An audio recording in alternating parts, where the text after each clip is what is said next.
On your marks. Set. Yeah, so welcome Becky Briggs on to a brand new series of, our very first series of the Vinco Videocast Series. Thank you very much for coming on.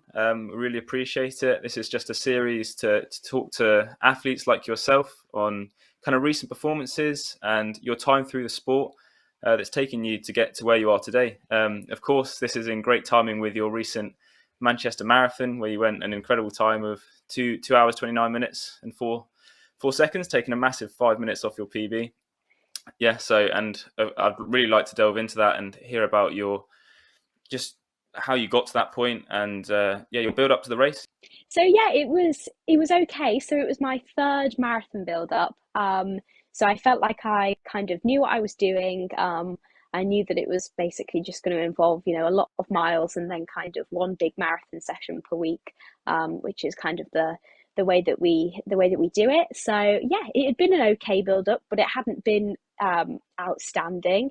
I did only 2 races in the build up. The first one was Bucks cross country, which was okay. I mean, I finished 20th, so not fantastic. But yeah, that was all right. And then I did Wokingham half marathon where I ran 73:50, which was, once again, it was okay, but I would have probably liked a bit faster. So I didn't really know where I was. I kind of thought, yeah, I'm in okay shape, but not like outstanding shape.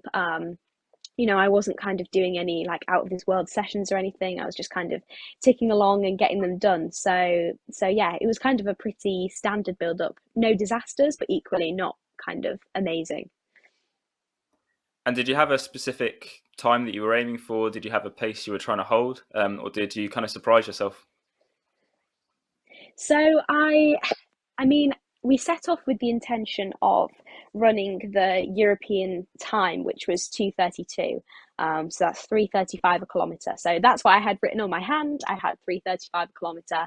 But equally in my head, I'd said to my coach the day before, like, do you really think I can do that? Like, I don't think I'm going to be able to do that and hold it. And he said, there's no point going off at a pace slower than 2:32 because we've got to at least try to get the European time because of the complicated procedure with kind of being selected for Commonwealths. Essentially, only one person was being selected, and if you aim for 2:32, you're more likely to run under 2:34 type of thing. So that was the aim, but equally I really didn't think I was going to do it. I thought I was probably in the shape to run anywhere between 2:33 and 2:36, in all honesty. Probably more towards the 2:36 mark. So yeah, but I kind of set off and somehow managed to hold the pace. So yeah. And when you crossed the line, you seemed, really quite emotional. Had there been quite a lot of backstory to get to this point? Running is quite a turbulent thing. They have good moments and bad moments. What was the real reason for the emotion behind when you crossed the line? I mean, the kind of surface level reason was the fact that I didn't know that I was on for that time because my watch was set on the lap setting so that I could only see each individual kilometre. So I had no idea. I didn't know what I went through halfway in. I had no idea, but I knew that I'd been kind of ticking off the kilometres at a good pace. So it was kind of that initial, I turned into the finish line and realised that the clock was still on 2:28, and I was just so shocked that that's the time that it was on for. That then, kind of crossing the line, then it was almost like taking it in because I hadn't processed the fact that I was going to run a 2:29 until I, crossed that finish line. So yeah, on the surface level, it was simply just kind of shock because I couldn't believe that I'd done it. But then, behind that is, all the emotions of, running's been a huge part of my life for the past 10, 11 years. And, it has been plagued with more downs than ups. It really has. But I think that, running something like that and running a time like that where I was like, this isn't just good for my age, it's, a really good marathon time for a British female. I was like, yeah, I've done it. And I feel like, no matter what happens in the rest of my can kind of be like, yeah, I've done that. And no one can take it away from you now. So yeah, really happy. Yeah, and I think there were a lot of male club runners that were crossing the line just at the same kind of moment as you, and even they just turned around and were clapping you because clearly it was a brilliant time. And yeah, marathon's not the traditional, the kind of the age that you're running at. It's not the traditional route to do it at such a young age. So, what's the reasons behind? I mean, are you just trying to kind of break that stigma that it can be done, running a marathon at this sort of age and doing a really good time in it?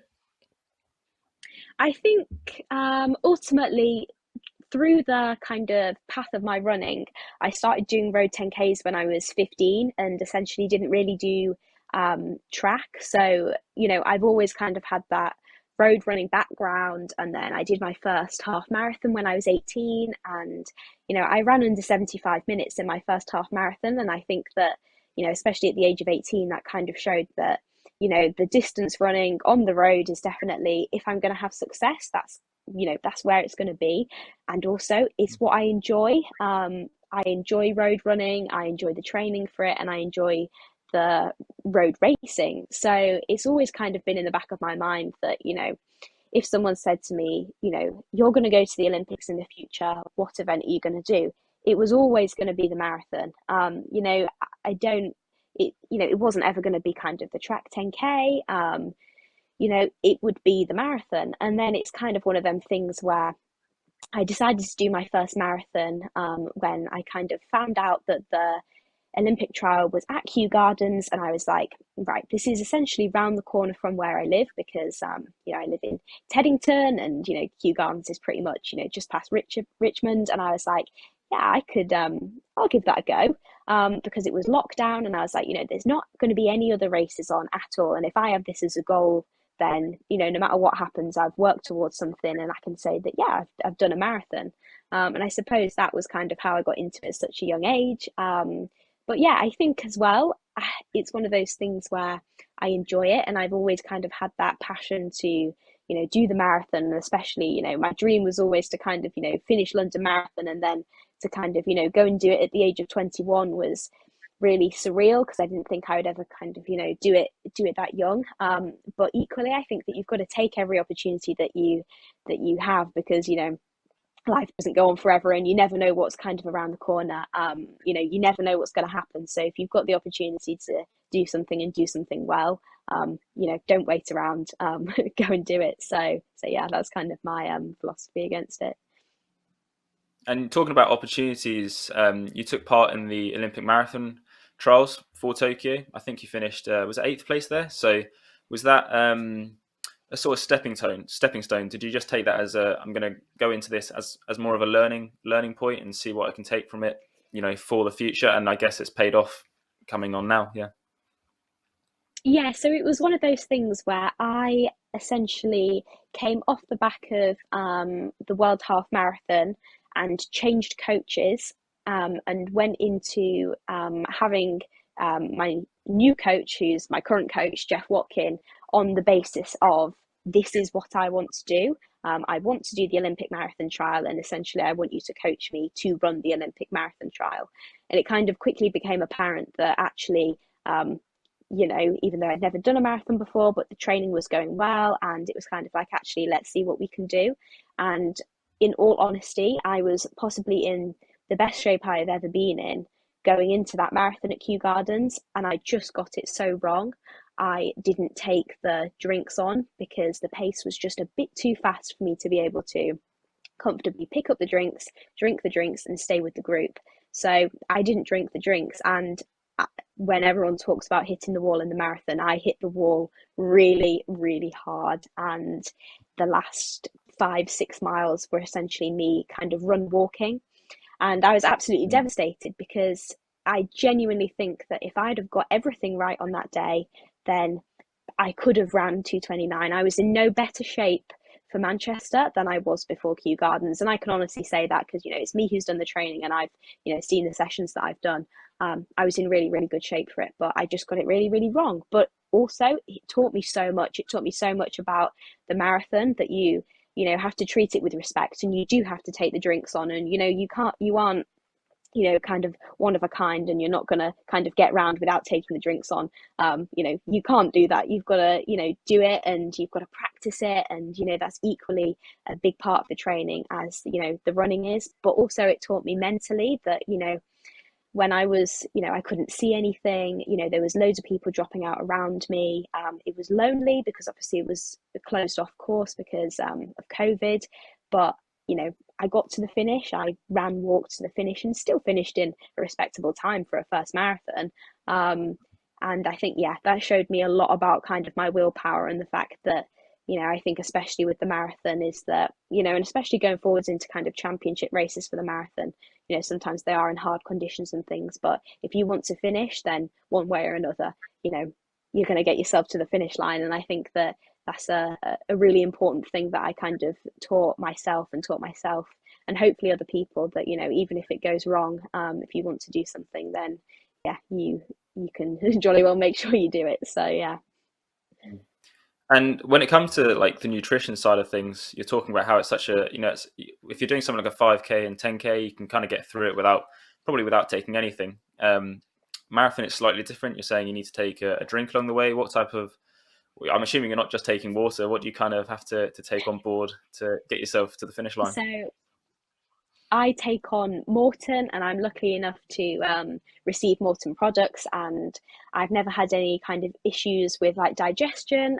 So essentially, I'm just going to stick with taking on Morton. And when you kind of read all the literature based around kind of carbohydrate intake, and when you do all the calculations, it works out that the kind of optimum for me is taking on 200 mils of Morton 320 mixed up to the recommended concentration at every 5K of the race. And that's what I did at London, and that's what I did at Manchester. I had no issues and it seemed to work. So yeah, that's what I do. And it does feel like a lot of liquid, especially when it's not, hot conditions, because you are taking on 1.6 litres during the race, which is a lot, but it works. And all the science is there to kind of say that you do need carbohydrates. And I think firsthand I experienced what happens if you don't take anything on, and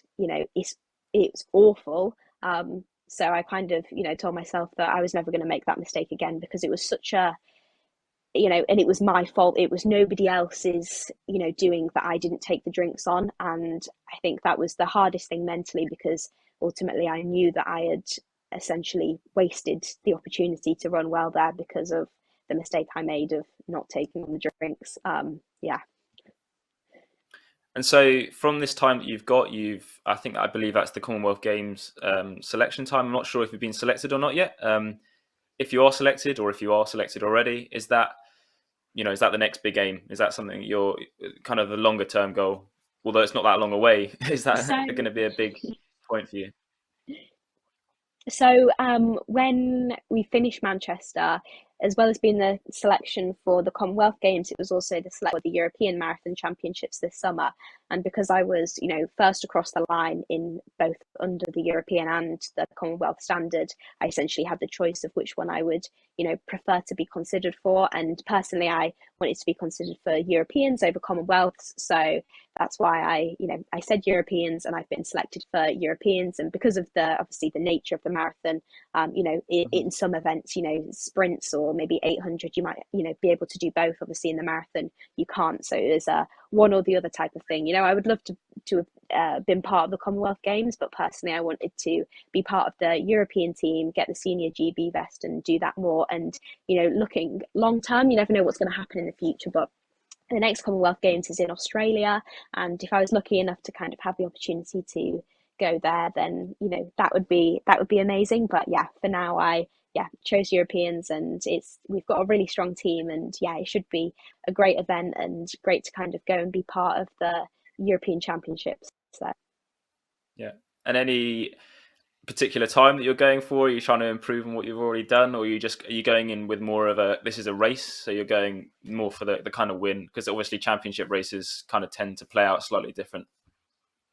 yeah, I think for the European Championships, it definitely won't be a time focused goal. It's going to be, positions and putting out the strongest performance I can while wearing the GB vest, and doing it justice, and doing kind of my place on the team justice as well. I think that going for times in races, I think in championship races, the times may come, they may not come, but yeah, like you say, I think it's all about placings, and I've got plenty of years in the future to really go for times in the marathon. So yeah, it's definitely going to be about just kind of putting out the strongest performance I can, and yeah, trying to get as many kind of places as possible, and yeah, racing it, which I think will be really exciting rather than going for a time, but kind of seeing how it plays out, whether there are big groups, and hopefully maybe finishing as strong as I can, and that's potentially where you're going to get the most places as well. Hmm. And how much pride do you feel when you're kind of stepping on that start line in a GB vest? Do you feel the same sense of pride that you did probably, or the same sense of excitement that you probably had when you got your very first one? Yeah, absolutely. I think the first GB vest that I got was when it was World Cross Country back in 2019, and that seemed, such a really, really surreal thing for me, because I'd gone from being, pretty much, an absolute nobody in the sport, completely Mm. as a junior, to then, being part of this, junior cross country team at World Cross, and that was an amazing event. In Denmark, and a really strong team of girls, and to be part of that was fantastic. But yeah, I think anytime you get to wear the GB vest is, it's always going to be special. And I think you've always got to, appreciate it so much, because you never know when it's going to kind of, your first could be your last, or there could be loads more to come. So yeah, I think it's always going to equally be as exciting. Hmm. You see a lot of athletes, well, I say a lot, there's always that few that get there quite early on. And obviously, you've kind of got there at a slightly later stage. Was that always something that was pushing you further? Was there a real drive, or does it just come naturally? Do you not really set your sights necessarily on getting a GB vest? Do you just want to enjoy the sport and enjoy what you're doing in it, and just going through that process of getting to the point that you're at now? I think, I mean, 5 years ago, I was asked, what do I want to get out of running? And I said, I'd like an England vest at some point in my life. And at that point, I said maybe I've never done a fell race, but I said maybe for fell running, because I was quite good at cross country. And I thought, realistically, that was maybe where I was going to be able to kind of pick up an England vest. And that was kind of the extent of my goals at that point. And then kind of, 1 year later, I, got my first England vest. For the road race in France, the Rennes 10K. And yeah, but I've never kind of, I mean, I think anyone who kind of competes in the sport, everyone's got that, the Olympic dream. I feel like it's a given that, anyone would love to have, the Olympic rings tattooed on them, and go and kind of, represent the country in the Olympics. But, I equally think that, if I don't make the Olympics, it's not the end of the world. I think you've got to kind of take in every single opportunity and every good thing that comes. And, it's not the be all and end all, but equally, I'd love to make an Olympic team. Yeah, that would be that's the big dream. So you've not always had an easy time with running. You've shared a bit on Instagram how you've had good moments, but you've also had some bad moments. How have you managed to overcome those bad moments, which have ultimately led you to the point that you are now? You're in a good place now. But yeah, just a bit, if you don't mind, just giving a bit of background on the times where it hasn't been so great. I think it's definitely built me as an athlete. I struggled with eating disorders from probably the age of 10, 11 to about 17. And I think that it made me so strong minded, being able to get myself out of being in such a bad place, that it's definitely kind of given me the strength to think, actually, I can do this in terms of running. And it's definitely kind of given me the motivation, and, the drive to succeed, because I love the sport so much, and I love running, and when that's taken away from you, and you're told that you can't do it, to even just be able to do it, I think I appreciate it an awful lot. And if I could kind of go back and tell my younger self that I'd be where I am now, um you know she would have, she'd just be so proud. And I'm just really glad that I didn't give up. And I think that, not giving up has kind of given me the, kind of the attitude that, I'm not going to give up in the future, no matter what happens. Yeah, you do have, times where it's proven, yeah, you can cry for a few days, but you've got to pick yourself back up at some point and use it to kind of drive you forwards onto the next thing. I think hopefully some of like the younger athletes out there can take that on board. That you might not, if you've not made it at a certain young age, it's not the end, and there's a long time to go, and it can easily be done at a later stage. But yeah, just talking about, I believe you were talking about changing coaches there. Are you still training at St Mary's Uni? Is that still where you're based at the moment? So I'm based at St Mary's. I'm in my last year of uni, my last term. Got about a month left. But I'm not coached by the St Mary's coaches. I was coached by Mick Woods for a year, but then when I wanted to kind of move to the marathon, I changed to being coached by Jeff Watkin, who he's from the Isle of Wight. But we do have a small group that's mainly based in Teddington. So yeah, there is a few of us, but a lot of the training for the marathon is done solo. But yeah, we have a really, really good coach athlete relationship, really strong communication. And I think, yeah, that's the important thing. Your coach doesn't need to be there to kind of watch your every move. But, if you're honest and communicate well, then I think that's where kind of a strong coach athlete relationship's been built. And, it has, we have ups and downs, we tells me to do things and I say I don't want to do that, or we might say, why have you done this? But all in all, it's showed that it's worked. And yeah, I'm really, really grateful that he took me on as an athlete a year and a half ago. Yeah, super grateful. And when it comes to those solo runs, when you're getting yourself out the door, where does the motivation come from? Well, I'm sure it comes from the performances that come in the end, but is that mainly where that gets you out the door day in day out, rain or shine? I think it's probably, yeah, it's the performances and kind of the long term goals, but I think it's also being grateful for the fact that, I have the choice of whether I go out and run, and no one's telling me that I can't go for a run. And when you have, when you've been in the place where, you're not allowed to do anything, to then be able to, just kind of voluntarily go and put your trainers on when it's, pouring down with rain. You're going to do that because you appreciate like having that choice to be able to do it. And I think that that's definitely a big factor that kind of drives me forwards because yeah, I love the sport so much, and you're going to have hard days, and yeah, you're going to have days when you don't really want to go, but I always know deep down that there's no doubt about the fact that like I won't just have a day off because I've worked hard to get to where I am, so I'm not just going to kind of be like, yeah, I can't be bothered, because yeah, that's not what it's about. Is there any particular athletes that you looked up to when you were growing up in the athletic scene, which inspired you to push yourself and try and get and better yourself day in day out as an athlete? I would say the given is kind of, Paula Radcliffe, incredible marathon runner, incredible athlete, and, kind of watching that at a really young age was definitely kind of inspiration, but equally also something that seemed so far off from ever being kind of, a reality. That Yeah, but yeah, definitely Paula Radcliffe. And then the other athlete I would say would be Kelly Holmes, just because she seems like kind of showed that like athletics and the whole sport isn't, it's not all kind of it's not fantastic always. Like you're going to have downs, you're going to have bad moments, and kind of seeing her emotion when she's kind of got those medals at games, kind of shows really what the sport is about and how much it does mean to people. So yeah, I definitely say yeah, Kelly Holmes as well. And just wrapping up things, is there a certain kind of is there a certain thing that you would say to young athletes out there that are really at that kind of beginning stage of the athletic scene? Just any sort of pointers that they can take on board going forward with their own sort of journey. I would say that it's that simply, don't give up.